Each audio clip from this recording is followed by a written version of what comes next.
I was still brushing cake crumbs off my shirt when I saw the note. Folded neatly and propped up against an empty dog bowl, like some passive-aggressive place card.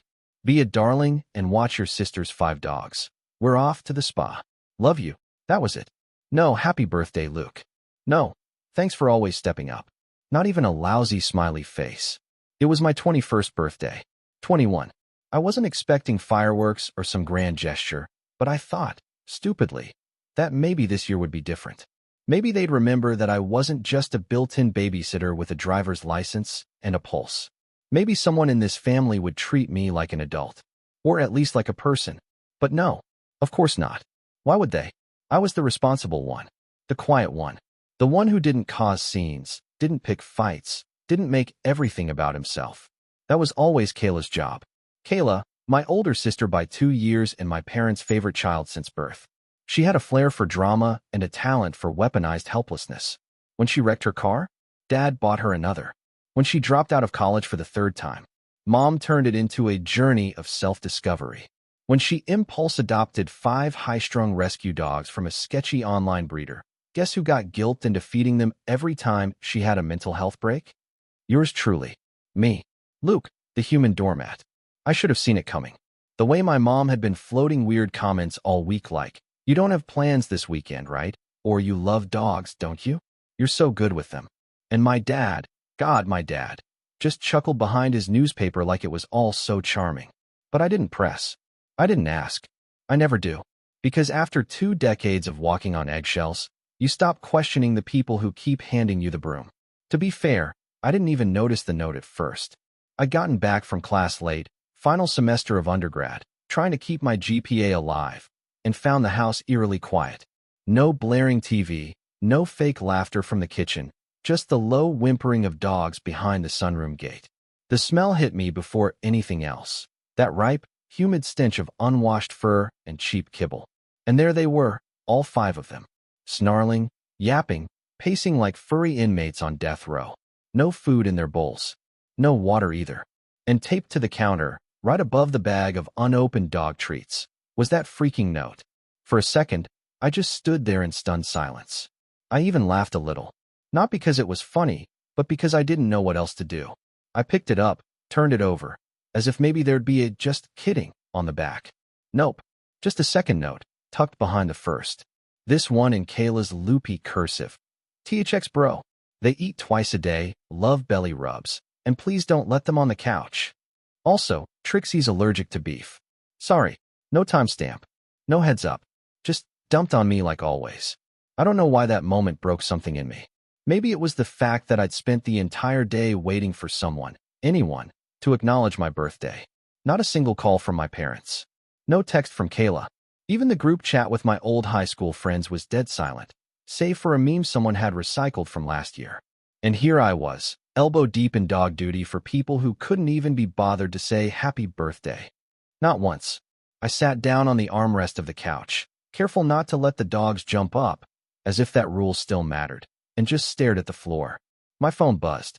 It was a selfie from my parents. Mom in a white robe, Dad flashing a peace sign, both of them lounging in a massage room.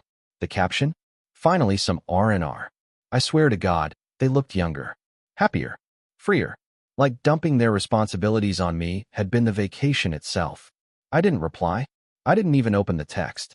I just locked my phone, leaned back, and let one of the dogs sniff my shoelaces. There was this tightness in my chest. Not anger exactly, but something colder, deeper, like I'd finally hit my emotional credit limit. And all I could think was, I'm done. But the thing is, when you're the good kid, saying I'm done doesn't come easy. You rehearse it 1,000 times in your head before you ever say it out loud. You imagine fights that never happen, monologues you'll never deliver. Because you're too used to being the fixer, the helper, the one who stays behind and cleans up the mess. So I didn't yell. I didn't call them up and demand an explanation. I didn't even rant in the family group chat like Kayla would have done. I just stood up, walked upstairs to my room, and started packing. Not angrily, just methodically. Like I was cleaning out a hotel room, not leaving my childhood home. A few changes of clothes. Laptop. Chargers. The small stack of birthday cards I'd saved from past years, most of them from professors, old friends, even a neighbor down the street. None from family. Downstairs, the dogs were still pacing, whining, confused. I didn't blame them. They hadn't asked to be dragged into my sister's self-centered circus. But I wasn't going to be their collateral damage either. Not anymore. 2 hours later, I was gone. I left the house spotless. Not for them, for me. I fed the dogs, filled their bowls with fresh water, and left the baby gate open so they had full run of the place. They'd figure it out. Or not. I didn't care. And when my parents came back that night to a shredded couch, claw marks on the doors, and tufts of fur covering their precious rugs, well, let's just say they were in for one heck of a welcome home party. But I wouldn't know, because by then, I was 3 towns away, checked into a cheap motel with a vending machine dinner and a peace I hadn't felt in years. And for the first time in my life, I didn't pick up when they called. I didn't check my phone for 2 whole days. Not because I was trying to prove a point, but because I needed the silence. I needed to sit in the stillness of that motel room, all beige wallpaper and flickering light bulbs, and figure out what the hell I was doing with my life. I'd brought one backpack, a half-charged phone, and the birthday gift I bought for myself, a second-hand camera I'd been eyeing for months. I was going to take it out that weekend, maybe hike up to Old Ridge Trail and shoot the sunrise, maybe get some distance. But now I just stared at it, still wrapped in the paper bag I'd carried it home in. The voicemail inbox filled up fast. First it was Mom, sweet and sugar-coated. "Hi, honey. Just checking in.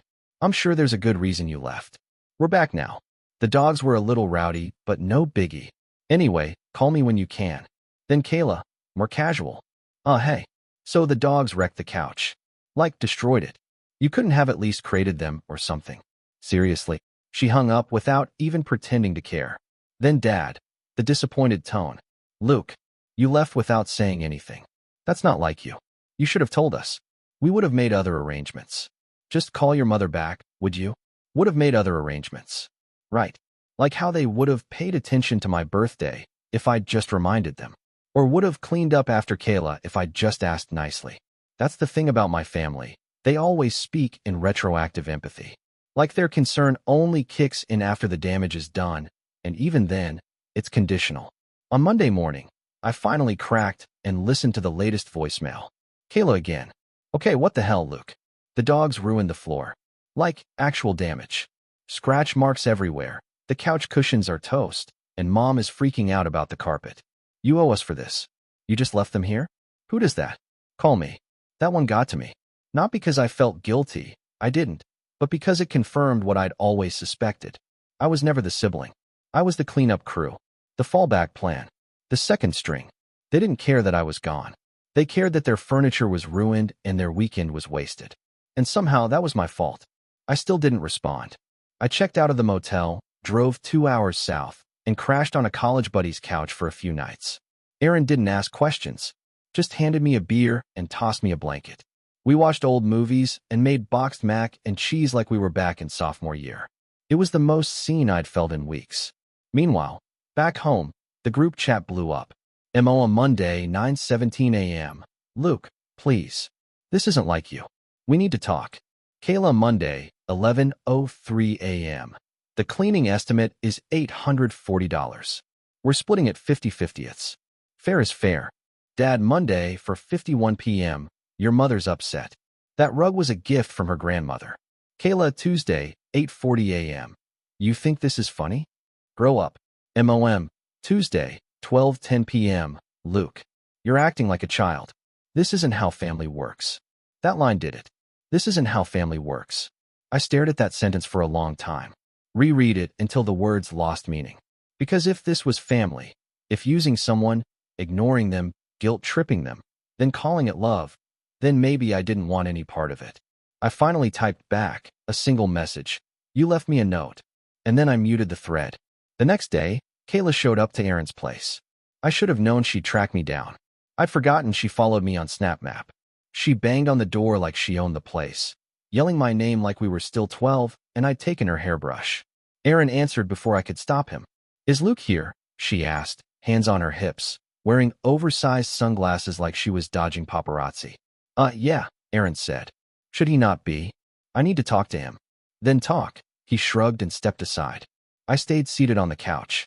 I didn't even look up from my phone. Kayla stomped in like a one-woman storm. You seriously just vanished? You didn't think about the dogs, about mom, about me? I thought about all of you, I said calmly. That's the problem. She blinked.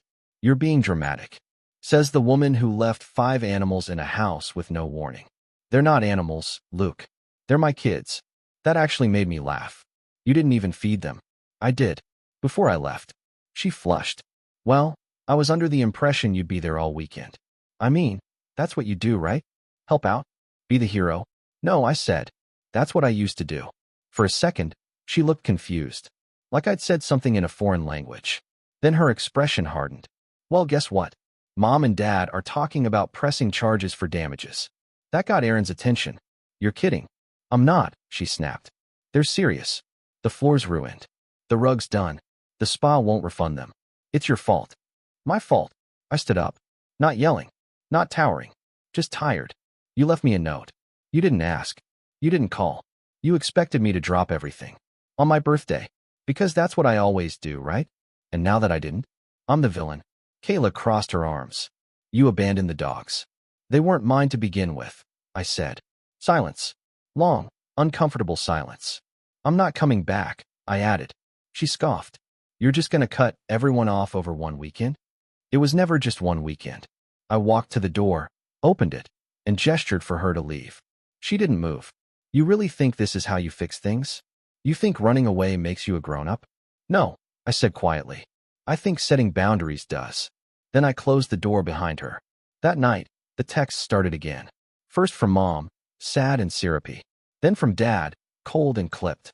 Then Kayla, unhinged. They painted me as unstable, selfish, immature. They called it a phase. Said I was acting out. Said I needed to come home and make things right. But I wasn't the one who broke anything. The next day, Erin told me he'd overheard his neighbor talking to someone on the phone. A woman, loud and entitled. Something about my brother and getting him evicted. I didn't need a name. I knew it was Kayla. That was the moment. The line in the sand. The point of no return. Because for all the guilt, all the manipulation, all the years of bending over backward for them, now they were actively trying to sabotage my life. Not just emotionally. Tangibly. Legally. Publicly. I packed my stuff that night. Not because I was running, but because I was ready. Erin offered to let me stay. Said we'd figure it out. But I had a better idea. I had something Kayla didn't know. Something Mom and Dad had forgotten.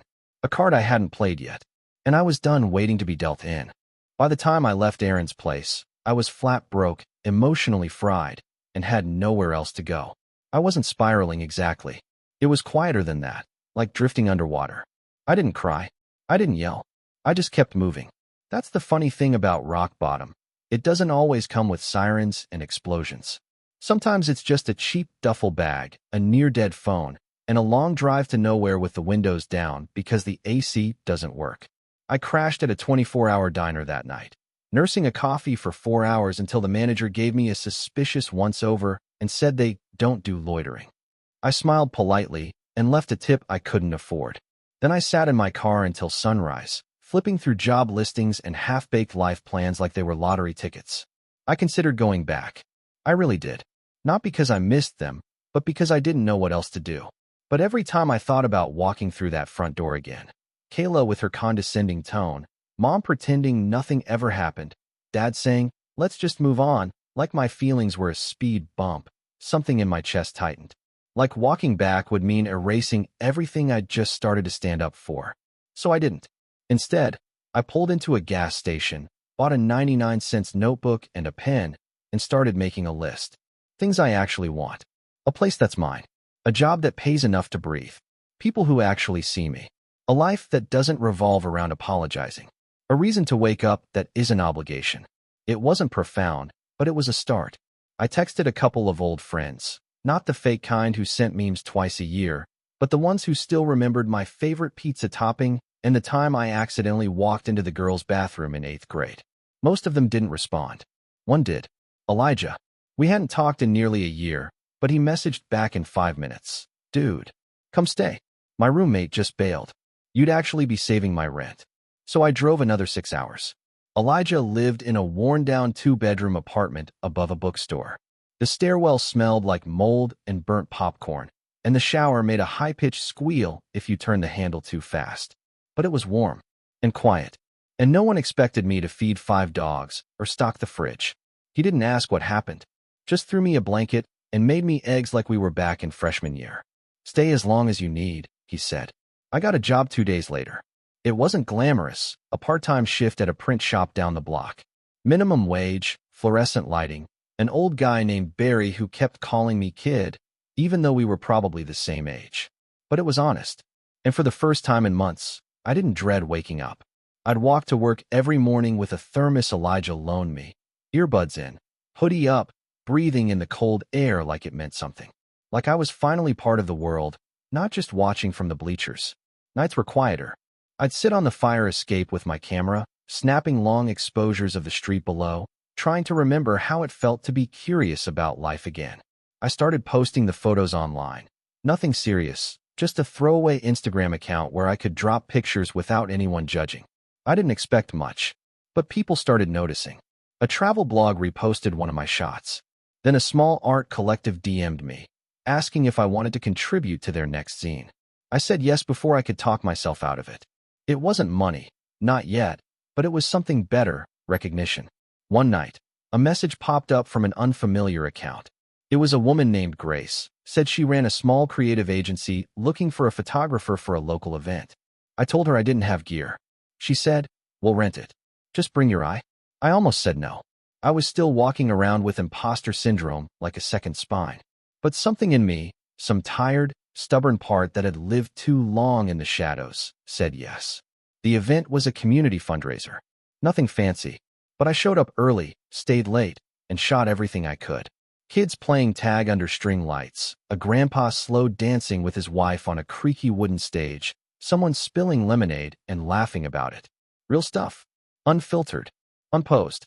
When I sent Grace the photos, she replied with one word, "Wow." She paid me $150 and asked if I'd be interested in doing another shoot. Then another. 2 weeks later, I bought my first real camera with the money I'd saved. Around that time, Kayla started texting again. First, it was subtle. Hey, just checking in every few days. Then, "We haven't seen you in a while. Mom's been worried." Worried. Right. Like she hadn't tried to get me kicked out of Aaron's place. Like she hadn't called me selfish and unstable. I ignored her. Then came the guilt trip texts. "Kayla, Wednesday, 6:42 p.m.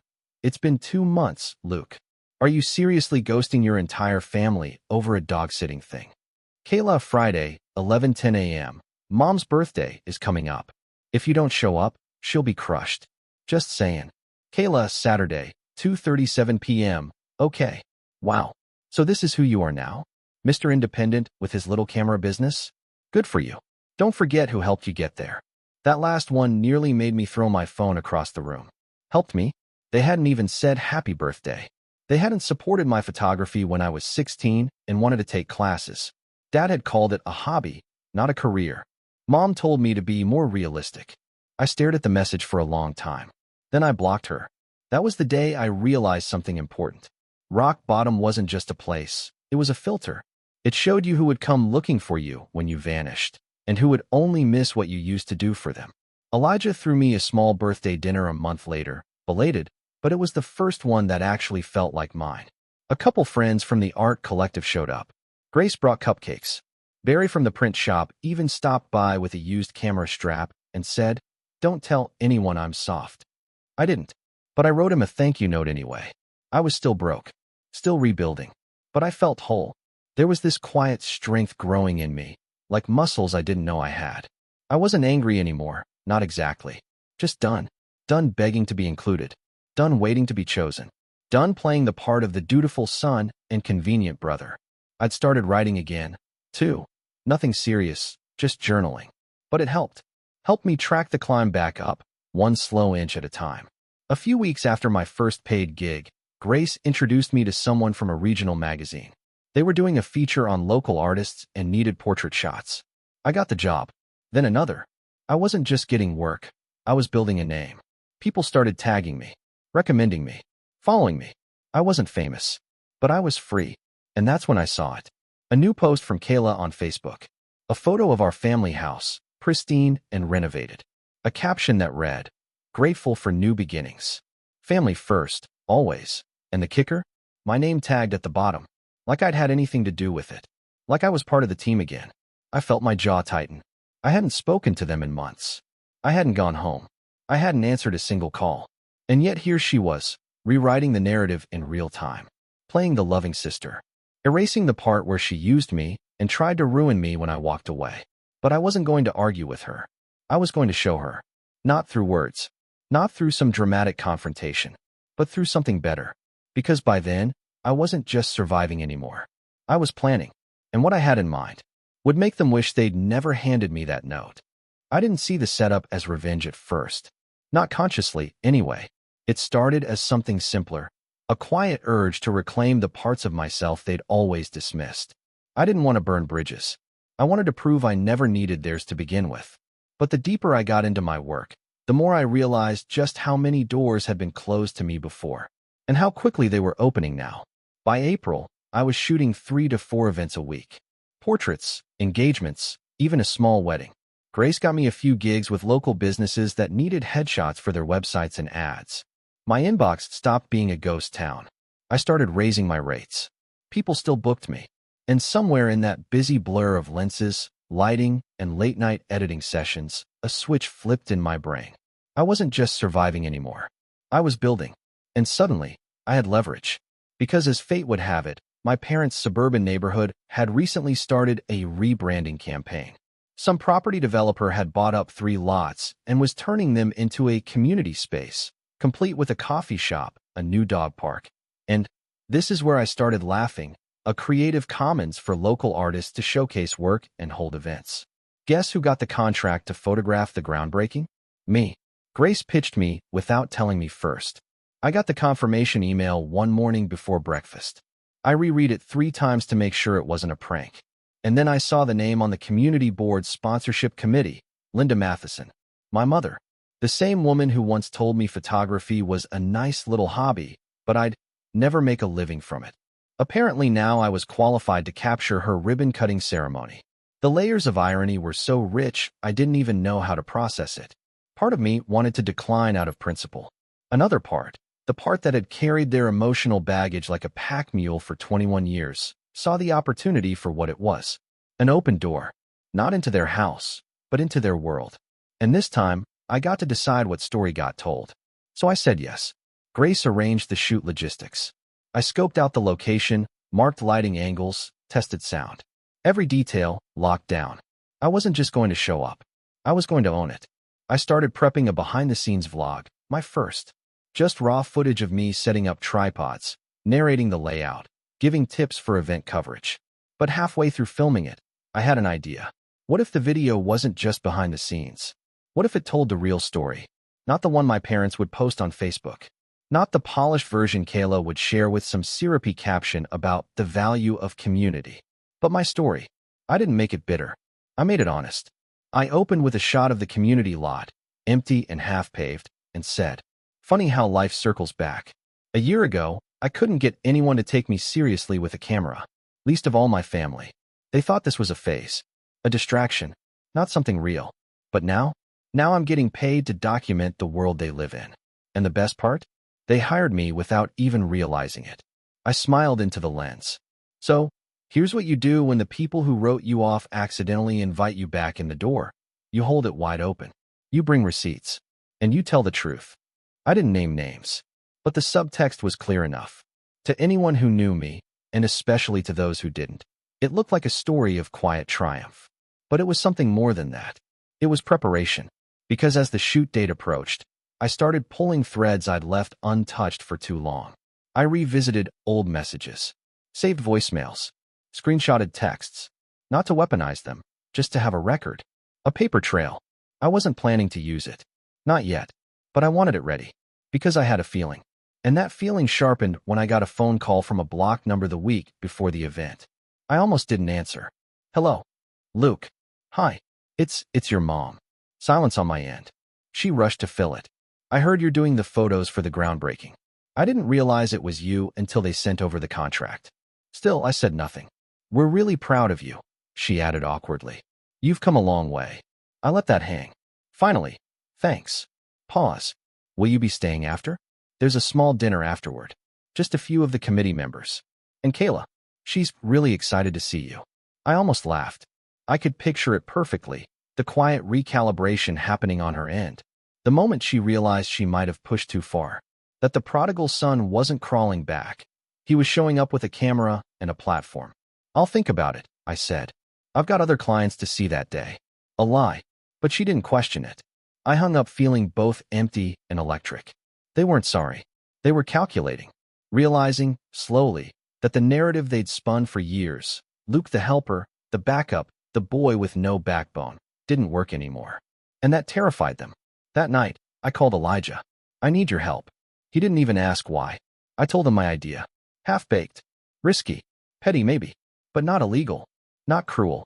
And undeniably satisfying. You sure? He asked when I finished. Completely. Then let's do it. Elijah handled the technical side. He was a wizard with sound editing, and he still had access to university AV equipment. I handled the planning. We stitched together a presentation. A silent reel to play at the post-event dinner if, and only if, things went a certain way. I wasn't going to provoke them, but I was going to be ready if they tried to rewrite the script again. The event day arrived like any other. Gray skies, coffee jitters, tight deadlines. I wore my cleanest button-down and a camera strap that didn't dig into my neck. Grace was already there when I arrived, clipboard in hand, hair pinned up, running logistics like a general. Big day, she smiled. Bigger than they think, I said. The ceremony itself went off without a hitch. Mayor gave a speech.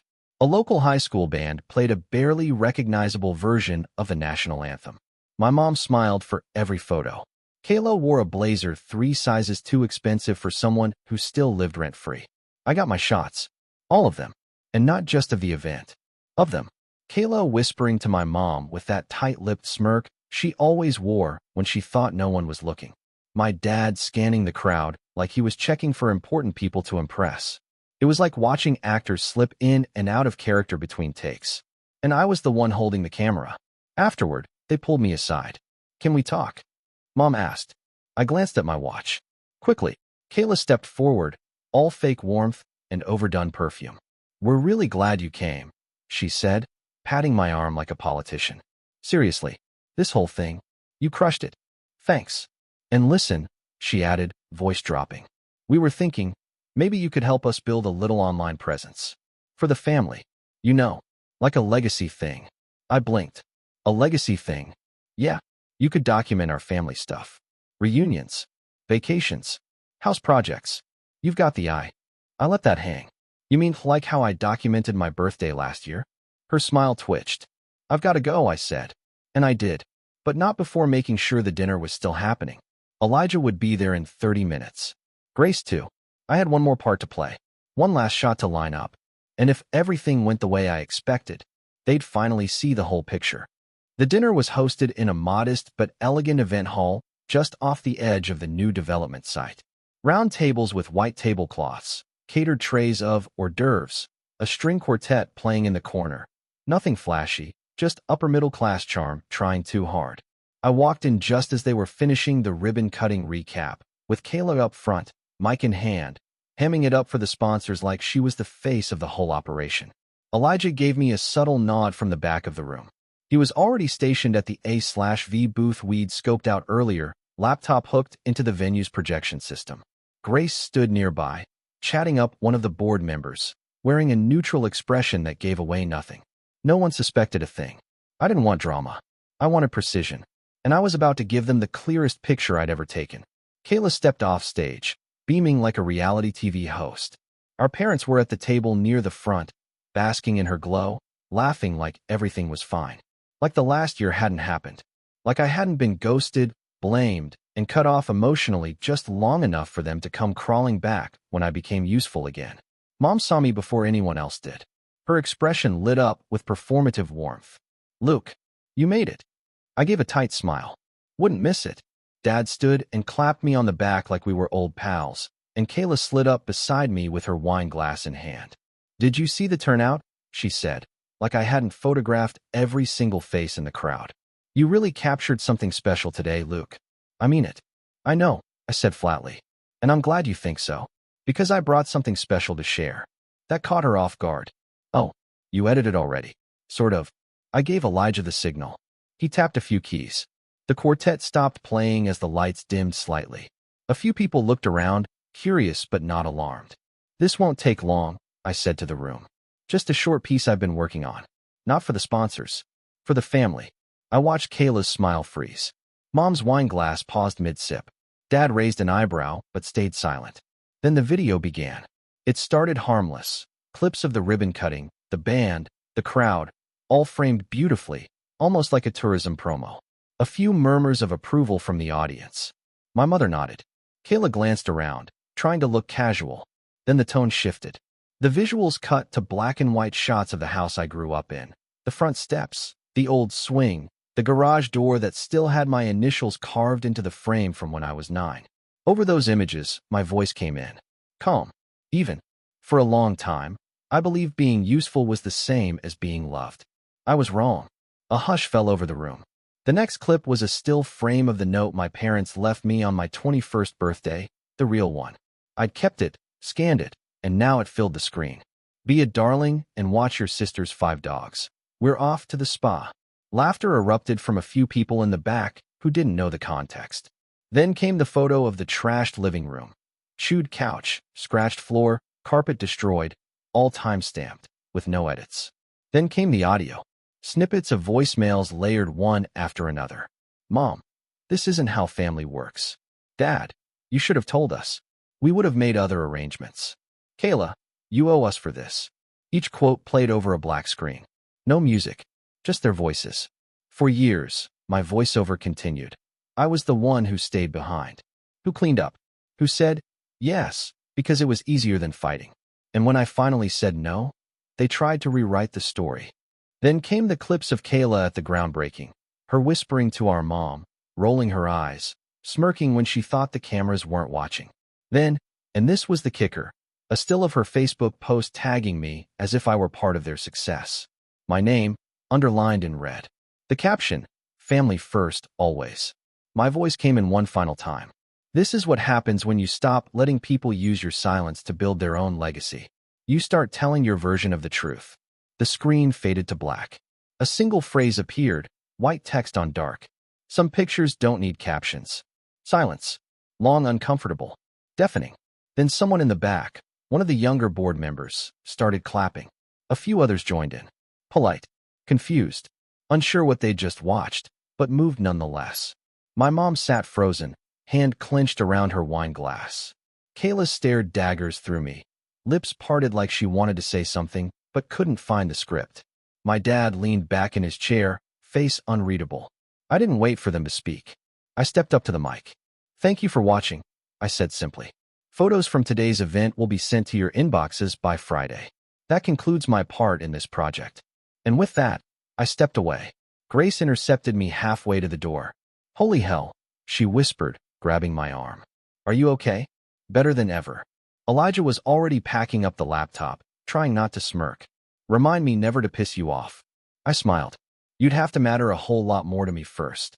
We left before the fallout could start. But the fallout came anyway. The next morning, my email was full. 3 requests from local publications asking to feature the video as part of a series on toxic family dynamics. 1 message from a nonprofit asking if I'd consider doing a short film on emotional abuse in family systems. And 24 new client inquiries for photography work. I didn't hear from my parents directly, but I did get a voicemail from Kayla. Luke, she said, her voice tight, carefully modulated. That was low. You embarrassed Mom. You made us look like monsters. You think you're better than us now? Fine. But don't expect anyone to come crawling after you. You burned that bridge. Hope it was worth it. I didn't respond. I didn't need to. Because sometimes silence is louder than any speech. I didn't go home after that. I didn't show up for Mother's Day. I didn't make peace. But I also didn't carry the weight anymore. I was free. My business grew. Grace and I started collaborating full-time. Elijah got a new job and moved 2 blocks away. I found a place of my own, small but sunlit, with room for a studio setup and an espresso machine I'd always wanted but never let myself buy. And sometimes, just sometimes, I'd get messages from people who saw the video. Strangers. Clients. Former classmates. Thank you for saying what I couldn't. You gave me the push to walk away. I finally feel seen. I didn't make the video for them, but I was glad it helped. Sometimes revenge isn't about ruining someone else. Sometimes it's about reclaiming yourself and making sure the world hears you loud and clear. I printed one of my photos, a shot of that old swing in front of my childhood home, slightly tilted, with the sun just catching the edges of the chipped paint. I hung it above my desk, a reminder that even broken things can be framed beautifully. And some stories, especially the painful ones, deserve to be told. Not whispered, not rewritten, told. And when you finally do, you don't need their permission. You just need a camera and the courage to click.